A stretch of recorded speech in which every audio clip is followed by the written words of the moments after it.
Bueno, es tan desmesurado, es tan exagerado, es tan gigantesco el esfuerzo de Juan Grompone que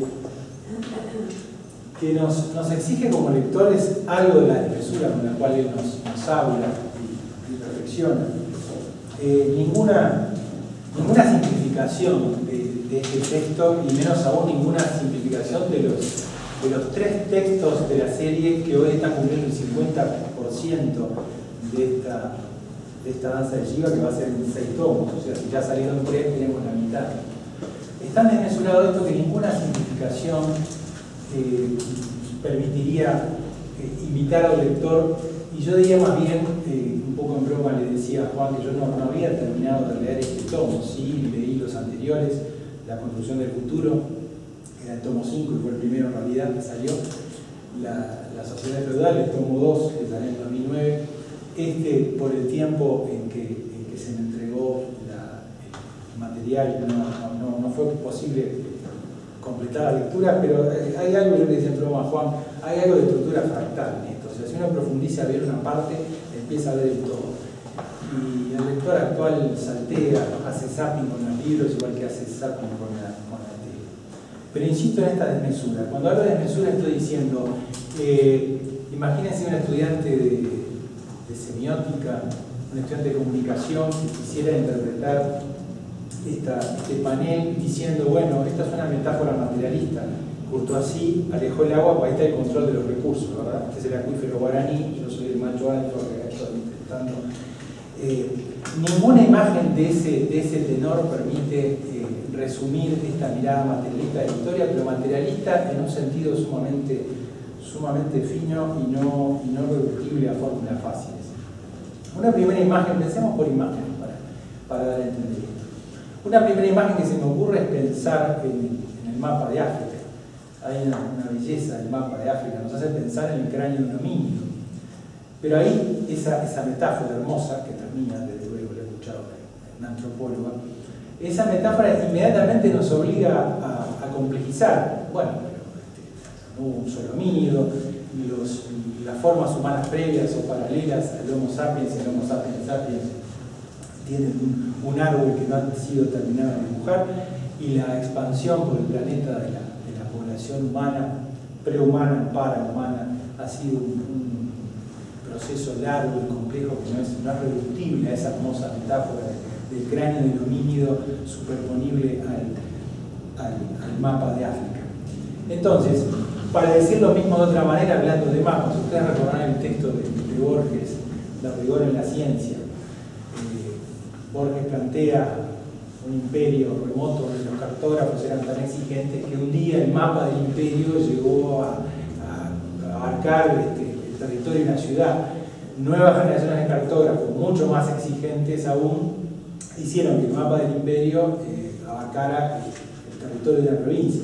Llegó un día que el mapa del imperio coincidió con el imperio. Esta es una broma fantástica, porque es la expresión del vínculo entre la teoría y la realidad. No hay ningún mapa que pueda coincidir completamente con su territorio, porque entonces no sería un mapa, es decir, una guía orientadora a ciertos efectos prácticos, ¿verdad? De la misma manera, ninguna teoría puede ser abarcadora de toda la realidad, porque en ese caso estaríamos incurriendo en algún tipo de pretensión mística. Sin embargo, hay algo de la desmesura de la danza de Shiva en estos cartógrafos de Borges y de Juan Grompone. Es decir, hay una intención de cubrir tantos aspectos de la vida humana que desbordan absolutamente el compromiso filosófico y metodológico materialista de Juan Grompone. Juan Grompone declara que es una mirada materialista, pero a cada paso descubre tantas cosas. Por ejemplo, Grompone nos dice que la humanidad perdió la fraternidad, o sea, la mayor parte de la humanidad fuimos recolectores, cazadores, no había explotación del hombre por el hombre. Es este último trágico cuarto de hora en que en las sociedades divididas en clases estamos presenciando estos fenómenos. Y entonces él habla de que la fraternidad y la igualdad serían algo que nos venía de nuestra pertenencia a la naturaleza y al mundo animal. Sin embargo, a Capone no se le escapa que no todos los mamíferos superiores son fratanos igualitarios. Él mismo, en una página, desbordando sus propias teorías, habla de los machos alfa y habla de los leones que se devoran las crías ajenas para garantizarse la progenie propia, ¿verdad? Entonces, es muy útil estar parado en un punto de vista materialista y es muy útil estar parado en un punto de vista materialista fino, que reformula los clásicos. Pero no le crean del todo, porque a cada paso el gran observador, el omnívoro que consume la historia de la navegación, la historia del hierro fundido y del hierro forjado, detalles a pie de página que tienen que ver con por qué Homero habría que escribirlo sin H, o detalles a pie de página con observaciones de Plutarco acerca de los ejércitos homosexuales cuya lealtad los hacía prácticamente invencibles. Jaime Clara está llegando y voy a decir algo para recibirlo. Adelante, Jaime. Muchas gracias. Entonces, esto que está haciendo Grompone con esta desmesura que nos recuerda a los mapas del rigor de la ciencia en Borges,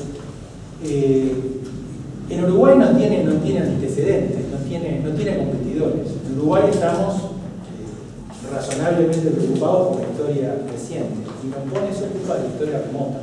Esto en otros países ya hace algún tiempo que se está haciendo, la Big History, la gran historia de Jared Diamond, el autor de Armas, Gérmenes y Acero, la gran historia de David Christian, el autor de Mapas del Tiempo. Entonces,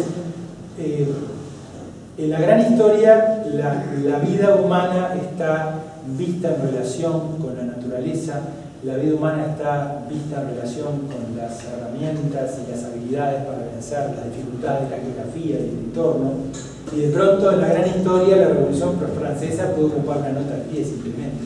Pero sin embargo, es tan importante esta visión, en parte cosmológica, en parte naturalista, que nos está dando un montón de elementos para descender a fenómenos contemporáneos y ubicarlos en un contexto que les va a dar otro significado.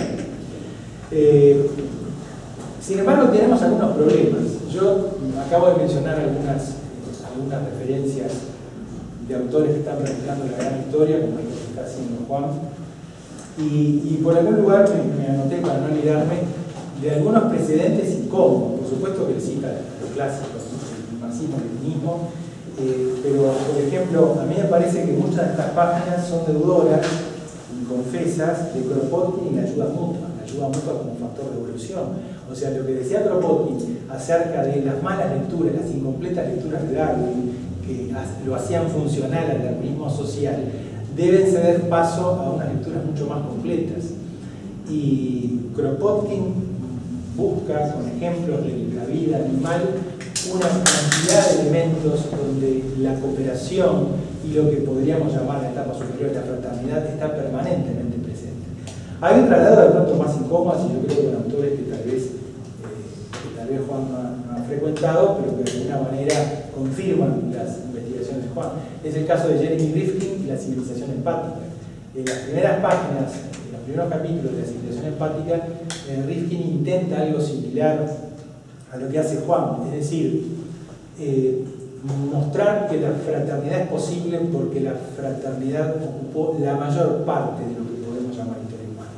Y este último cuarto de hora de tragedia, de explotación del hombre por el hombre, de sistemas de sociedades divididas en clases, es una pesadilla amarga y hay esperanza de superarla porque la mayor parte de la vida de la humanidad fue otra cosa. Hay pocos científicos contemporáneos que se opongan a esta visión. Cito el caso más notorio, que es el de Steve Pinker, que sostiene que es una ilusión, que es el viejo mito de la Edad de Oro, pensar de que los humanos en nuestra etapa de recolectores cazadores fuimos fraternales, y en realidad a eso agrega que estaríamos prácticamente en el mejor de los mundos posibles, porque él aplica una aritmética muy simple, calcula la cantidad de seres humanos en el planeta hoy y compara porcentajes, los porcentajes de los muertos en la Segunda Guerra Mundial, las personas muertas en Hiroshima y Nagasaki, las personas muertas en las Torres Gemelas. Entonces, comparando porcentajes, a él le da que el mundo actual es menos violento que aquellos siglos y aquellas eras de cielos ancestrales, donde me parece que era mucho más verosímil la fraternidad de lo que sostiene Steve Pinker. En eso estoy con Juan. De todas maneras, tenemos algunos problemas. Juan insiste en que esto es la historia de los humanos en historia, la historia de los humanos primitivos. Esta es la historia de las formas de la libertad, la igualdad y la fraternidad, y sobre todo la historia de cómo las distintas religiones fueron otros tantos intentos de volver a la fraternidad original perdida. Me parece que hay un problema en el sentido no de que no lo fundamente suficientemente, porque vaya, si aporta datos y aporta algunos detalles y fenómenos en las notas al pie, que yo hubiera retornado al cuerpo principal del texto. Lo que ocurre es que nos hace buscar más argumentos. Lo estimulante de muchos libros no es todo lo que dicen, sino los agujeros que dejan y uno se ve compelido a completar. Eso es una gran virtud del libro de Juan. No cierra el problema, brinda pistas, brinda soluciones, pero deja espacios para que el lector, exigido por esta desmesura, intente aportar sus elementos. Yo sugiero que había algunas vías diferentes para completar esta esperanza refundada de la fraternidad. Y me gusta pensar por imágenes. Ustedes vieron cuando nosotros doblamos papeles o cartulinas y los cortamos de manera que parezcan siluetas humanas tomadas de las manos. Imaginemos eso como un símbolo de la fraternidad, y no solo la igualdad, porque la fraternidad da una temperatura que no tiene la igualdad. La igualdad puede servir para describir la distribución de la renta. La fraternidad ya es otro tipo de cuestión más empática. Entonces, allí tenemos el primer problema. Juan quiere explicarlo por el salto de la acumulación de la cantidad en calidad. Y me parece que habría otras vías para hacerlo. Quienes han intentado cosas semejantes han expresado cosas tales como Hans Rosling, el sueco Hans Rosling, que dice que no es cierto de que los países desarrollados y los países subdesarrollados sigan separados por un divorcio, un corte tan radical. Hans Rosling sostiene, de manera análoga como ha sostenido Juan, que el capitalismo, sobre todo con contrapesos, ha realizado muchos cambios en la humanidad y se han hecho muchos progresos en el sentido de la igualdad y de la libertad. Hans Rosling lo expresa de esta manera.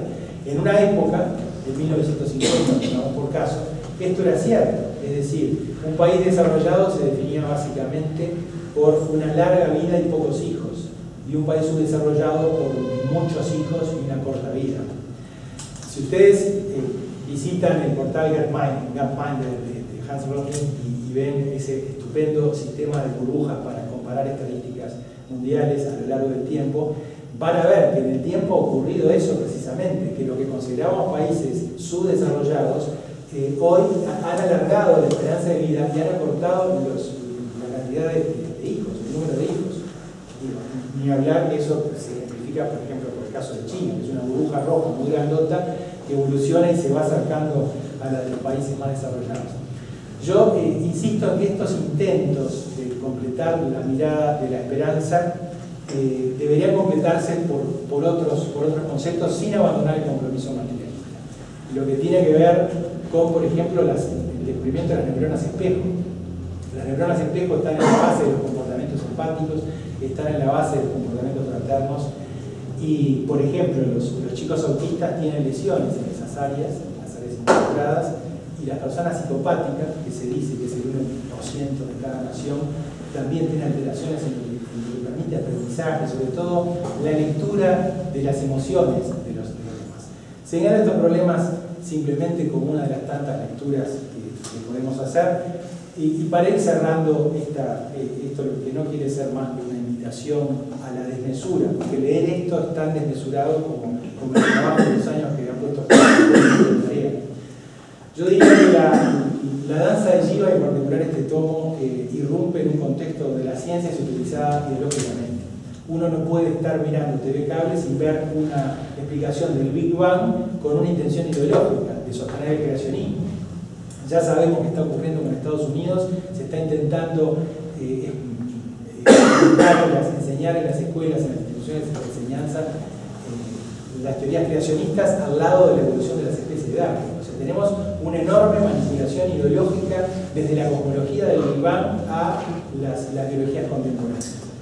Entonces, lo que está haciendo Juan, más allá de estos problemas, yo creo que es algo que también me gustaría para terminar expresar con una vista, rompiendo una hegemonía del uso de la ciencia y sobre todo el uso de la historia remota de modo ideológico. Y me gustaría terminar con una imagen que lo representa. Ustedes han visto alguna vez en el zoológico de Buenos Aires, en algún momento importaron canguros, y la promoción para que la gente fuera a visitar al zoológico era la foto de un león con un ojo amoratado y un león desconcertado, y abajo muy pequeño decía: llegaron los canguros. De alguna manera el libro de Grompone, La danza de Shiva, es una suerte de canguro que se pelea contra visiones hegemónicas ideológicas de la ciencia, invitándonos para una desmesura de creatividad y de lectura para renovar la esperanza de la fraternidad que creo que todos compartimos. Gracias.